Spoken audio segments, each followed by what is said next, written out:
আপনি কি জানেন, ফায়ার এই শব্দটার ভিতরেই আগুন লাগলেই কি করবেন সেই নির্দেশনা দেওয়া আছে। চলুন জেনে নিই, ফায়ার এর প্রতিটি লেটার থেকে কি নির্দেশনা পাওয়া যায়। এফ তে ফাইন্ড, অর্থাৎ ফায়ার বা আগুন কোথায় আছে সেটা দ্রুত খুঁজে বের করুন। আই তে ইনভেস্টিগেট এবং ইনফর্ম, অর্থাৎ আগুনের কারণ নির্ণয় করুন।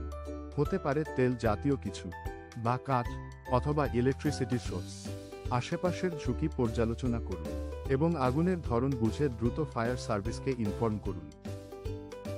আর তে রেস্ট্রিক্ট, আগুন ছড়িয়ে পড়া বাধা দিতে মানুষের উপস্থিতি শতভাগ নিশ্চিত হয়ে প্রয়োজনে আগুনের সোর্স রুম বন্ধ করে দিন এবং সম্ভব হলে আগুনের সোর্সের সাথে সংযোগ বিচ্ছিন্ন করুন। যেমন, যদি ইলেকট্রিক সুইচ বন্ধ করা সম্ভব হয় সেটা বন্ধ করে দিন। তেলের লাইনের ভাল্ব বা গ্যাসের লাইনের ভাল্ব বন্ধ করে দিন, এতে করে আগুন ছড়িয়ে যাওয়া বাধাগ্রস্ত হবে।